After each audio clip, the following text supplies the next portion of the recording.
സ്വപ്നതീരത്ത് കപ്പലടുത്തു.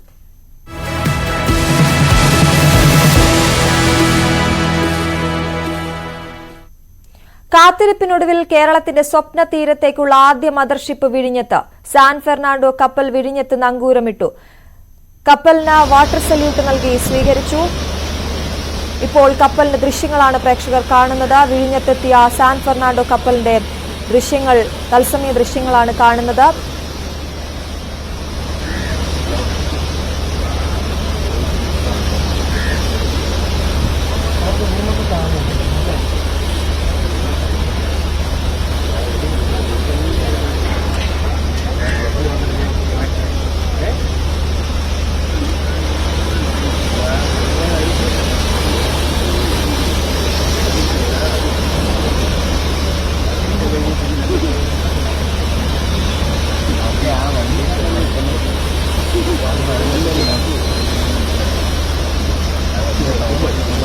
നാളെ രാവിലെയാണ് മുഖ്യമന്ത്രി പിണറായി വിജയന്റെ നേതൃത്വത്തിൽ കപ്പലിന് ഔദ്യോഗിക വരവേൽപ്പ് നൽകുക. കേന്ദ്രമന്ത്രി സർബാനന്ദ സോനോവാൾ ഉൾപ്പെടെയുള്ളവരും ചടങ്ങിൽ പങ്കെടുക്കും. കനത്ത സുരക്ഷാ വലയത്തിലാണ് വിഴിഞ്ഞവും പരിസരവും ഉള്ളത്. വി വിനോദ് ചേരുന്നു വിഴിഞ്ഞത്തു നിന്നും. വിനോദ്, അങ്ങനെ കപ്പൽ അടുത്തിരിക്കുന്നു. കപ്പലിന്റെ ദൃശ്യങ്ങൾ കൃത്യമായി നമുക്ക് പ്രേക്ഷകരിലേക്ക് എത്തിക്കാൻ സാധിക്കുന്നു. ഇനിയുള്ള നടപടിക്രമങ്ങൾ അവിടെ എങ്ങനെയാണ്? എപ്പോഴാണ് കപ്പൽ കരയിൽ തീരത്തേക്ക് എത്തുക?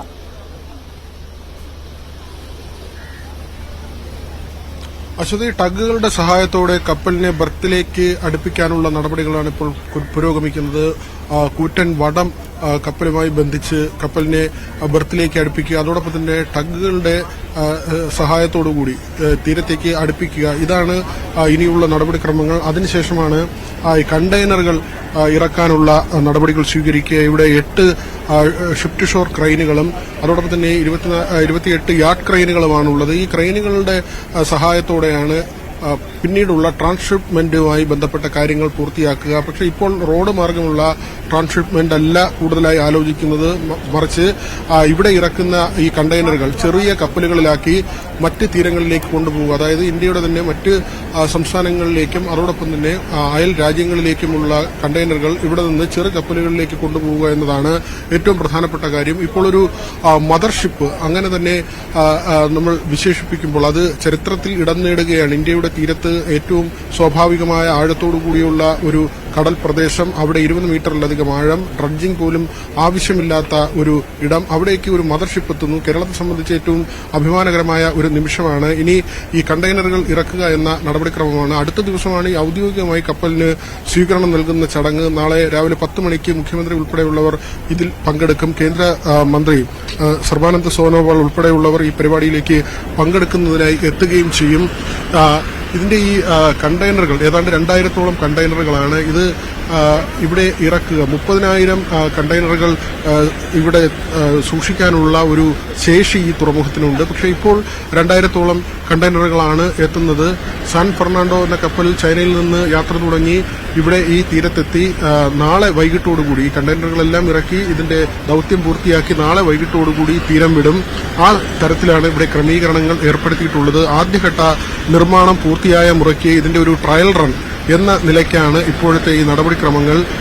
ഇത് ലോകത്തെ 2ാമത്തെ ഏറ്റവും വലിയ ഷിപ്പിംഗ് കമ്പനിയുടെ കപ്പലാണ് ഇവിടേക്ക് എത്തുന്നത്. 1ാമത്തെ കമ്പനിയായ MSC ഉൾപ്പെടെ അദാനി ഗ്രൂപ്പുമായി ഇതിനകം ധാരണയിലായിട്ടുണ്ട്. ഏതാണ്ട് ചരക്ക് കപ്പലുകളുടെ എണ്ണം 800-നടുത്താണ്. ലോകത്തിലെ ഏറ്റവും വലിയ ചരക്ക് കപ്പലുകളുടെ എണ്ണം 800-നടുത്താണ്. ഈ കപ്പലുകളെല്ലാം തന്നെ, ഈ പ്രധാനപ്പെട്ട കമ്പനികളെല്ലാം തന്നെ ഇതിനകം ഈ അദാനി ഗ്രൂപ്പുമായി സഹകരിച്ച് പ്രവർത്തിക്കാനുള്ള താൽപര്യം അറിയിച്ചിട്ടുണ്ട്. അതുകൊണ്ട് തന്നെ ഈ എല്ലാ രാജ്യങ്ങളുമായുമുള്ള ഒരു ബന്ധം, അങ്ങനെയുള്ള അവരുമായുള്ള ഈ ബന്ധത്തിന്റെ, വാണിജ്യ ബന്ധത്തിന്റെ അടിസ്ഥാനത്തിലുള്ള ചരക്ക് നീക്കം അതിനുള്ളൊരു ഇടമായി മാറാൻ പോകുന്നു എന്നത് തന്നെയാണ് ഏറ്റവും പ്രധാനപ്പെട്ട കാര്യം. ഇതിനകം 8,500 കോടിയോളം രൂപയുടെ നിക്ഷേപമാണ് ആദ്യഘട്ടത്തിൽ ഉണ്ടായത്. ചെലവ് ആ നിലയ്ക്കാണ് ഉണ്ടായിട്ടുള്ളത്. 6,000 കോടി രൂപ പ്രതീക്ഷിച്ച് തുടങ്ങിയ പ്രവൃത്തികളാണ്. ആദ്യത്തെ ഈ പ്രവൃത്തി തുടങ്ങിയ 5 വർഷം നിർമ്മാണ പ്രവൃത്തികൾ തടസ്സപ്പെടുന്ന സാഹചര്യമുണ്ടായി. അതിന് പല കാരണങ്ങളുണ്ട്. കാലാവസ്ഥാ വ്യതിയാനം, പ്രളയം, കോവിഡ് വന്നത്, അതോടൊപ്പം തന്നെ ഓഖിയുടെ സാഹചര്യം, ഇതെല്ലാം തന്നെ നമുക്കറിയാം. അങ്ങനെ പല ഘട്ടങ്ങളിലായി നിർമ്മാണ പ്രവൃത്തികൾ മുടങ്ങിയിരുന്നു. പക്ഷേ ഇപ്പോഴത്തെ തീരുമാനമനുസരിച്ച് ഈ വർഷം ആദ്യഘട്ടം കമ്മീഷൻ ചെയ്യുമ്പോൾ രണ്ടാം ഘട്ടത്തിന്റെ പ്രവൃത്തികൾ ആരംഭിക്കാനുള്ള നടപടികൾ കൂടി ഇതിനകം സ്വീകരിച്ചിട്ടുണ്ട്. അതായത് ഈ വർഷം തന്നെ രണ്ടാം ഘട്ട നിർമ്മാണ പ്രവൃത്തികൾ ആരംഭിക്കും. അങ്ങനെയെങ്കിൽ ഏതാണ്ട് 9,000 കോടി രൂപയിലധികമാണ് രണ്ടാം ഘട്ട പ്രവൃത്തിയുടെ ചെലവായി പ്രതീക്ഷിക്കുന്നത്. ഇതിനകം അദാനി കമ്പനി ചെലവിട്ടത് 2,468 കോടി രൂപയാണ്. സംസ്ഥാന സർക്കാരിന്റെ ഒരു അടിസ്ഥാന സൗകര്യ വികസനത്തിനുള്ള 5,000 കോടി രൂപ അത് ഉടനെ ചെലവിടേണ്ടതുണ്ട്.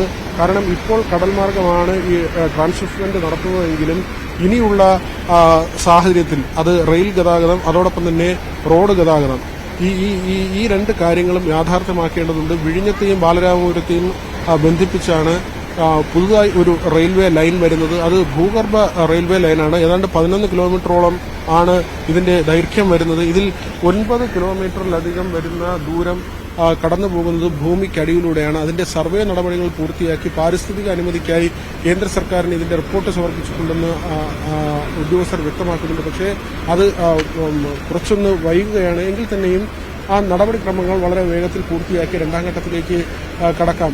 തുറമുഖത്തിന്റെ രണ്ടാം ഘട്ടം നടക്കുന്നതിനോടൊപ്പം തന്നെ ഈ അനുബന്ധ കാര്യങ്ങൾ, റോഡ് റെയിൽ വികസനങ്ങളുടെ കാര്യങ്ങൾ അത് പൂർത്തിയാക്കാമെന്ന പ്രതീക്ഷയാണുള്ളത്. ഇന്നിപ്പോൾ നമ്മൾ സാൻ ഫെർണാണ്ടോയുടെ കാര്യത്തിലേക്ക് വന്നാൽ ആദ്യമായി വിഴിഞ്ഞം തീരത്ത് അടുക്കുന്ന കപ്പലാണ്. വാട്ടർ സല്യൂട്ട് നൽകിയാണ് കപ്പലിനെ സ്വീകരിച്ചത്. ഏറ്റവും പ്രൗഢമായ ഒരു സ്വീകരണം തന്നെയാണ് കപ്പലിന് നൽകിയത്. മാത്രവുമല്ല 28 അംഗ ക്രൂ ആണ് ഈ കപ്പലിലുള്ളത് എന്നാണ് നമുക്ക് അറിയാൻ കഴിഞ്ഞത്. അത് റഷ്യക്കാരനായ ക്യാപ്റ്റനാണ് കപ്പലിനെ നിയന്ത്രിക്കുന്നത്. അതേസമയം അതിൽ മലയാളി കൂടി ഉൾപ്പെട്ടിട്ടുണ്ട്. ഈ 28 അംഗ സംഘത്തിൽ 5 ഇന്ത്യക്കാരുണ്ട്. 5 ഇന്ത്യക്കാരിൽ ഒരാൾ മലയാളിയാണ് എന്ന കാര്യം ഈ ടഗുകൾ നിയന്ത്രിക്കുന്ന സംഘത്തിലും മലയാളികളുണ്ട് എന്ന കാര്യമാണ്. അതായത് മലയാളി സാന്നിധ്യം കപ്പലിലും ടഗുകളിലുമായുണ്ട്. അങ്ങനെ കേരളത്തിന്റെ ഒരു കയ്യൊപ്പ് കൂടി ആദ്യത്തെ കപ്പൽ അടുക്കുമ്പോൾ ആ പ്രവൃത്തികളിൽ കൂടി കേരളത്തിന്റെ കയ്യൊപ്പ് നമ്മുടെ പ്രിയപ്പെട്ടവർ ആ കപ്പലിലും ടഗുകളിലുമായി ഉണ്ട് എന്ന ഒരു സന്തോഷം, ആ കാര്യം കൂടി നമ്മൾ പങ്കുവെക്കേണ്ടിയിരിക്കുന്നു.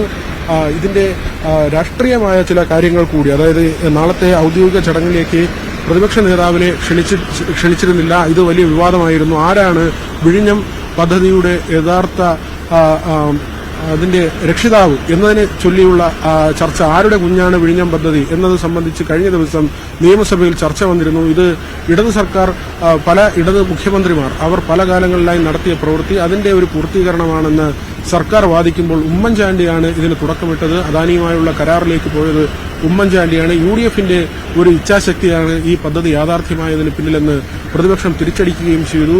എന്നായിരുന്നാലും പ്രതിപക്ഷ നേതാവിനെ ക്ഷണിക്കാത്തതുമായി ബന്ധപ്പെട്ട വിവാദം നിൽക്കുമ്പോൾ തന്നെ ലത്തീൻ സഭയുടെ പ്രതിനിധികളും നാളത്തെ ഈ ഔദ്യോഗിക ഉദ്ഘാടനം അല്ലെങ്കിൽ ഈ കപ്പലിന് കൊടുക്കുന്ന ഔദ്യോഗിക സ്വീകരണ ചടങ്ങിൽ പങ്കെടുക്കില്ല എന്ന സൂചനകൾ പുറത്തുവരുന്നുണ്ട്. മത്സ്യത്തൊഴിലാളി സമരവുമായി ബന്ധപ്പെട്ട കാര്യങ്ങൾ നമുക്കറിയാവുന്നതാണ്. നേരത്തെ തന്നെ 140 ദിവസത്തോളം നീണ്ട ഒരു സമരം ഇവിടെ ഉണ്ടായിരുന്നു. അതിനുശേഷം സമരം അതിലേക്ക് നമുക്ക് പോകാം. അതിനു മുമ്പ് ഇപ്പോൾ നമ്മൾ കാണുന്ന ഈ കാഴ്ച, ഈ സമയം, അത് ചരിത്രത്തിന്റെ ഭാഗമാണ്. വിഴിഞ്ഞത്തിന്റെ മുഖം മാറുന്നു എന്ന് നമ്മൾ കുറെ കാലങ്ങളായി പറയുന്നു. ആ മുഖം ഏറ്റവും മനോഹരമായി കാണുന്ന ദിവസമാണിന്ന്. വിഴിഞ്ഞത്തേക്ക് ആദ്യ കപ്പലെത്തുന്നു. അതും ലോകത്തെ രണ്ടാമത്തെ വലിയ കപ്പൽ കമ്പനിയായ മെസ്കിന്റെ സാൻ ഫെർണാണ്ടോ എന്ന കപ്പൽ വിഴിഞ്ഞത്തേക്ക് എത്തിയിരിക്കുന്നു എന്നുള്ളത് വലിയ അഭിമാന നിമിഷം. വിഴിഞ്ഞത്തുകാരെ സംബന്ധിച്ച് അവർക്കൊരു ഉത്സവ ലഹരിയായിരിക്കുമല്ലോ. ഏത് രീതിയിലാണ് ജനങ്ങളുടെ പ്രതികരണം? ഈ കപ്പൽ കാണാനും അതിനെ സ്വീകരിക്കാനും ഒക്കെ ആളുകൾ അവിടെ ഉണ്ടോ? എന്താണ് അവിടെ നിന്ന് തരാൻ കഴിയുന്ന വിവരങ്ങൾ?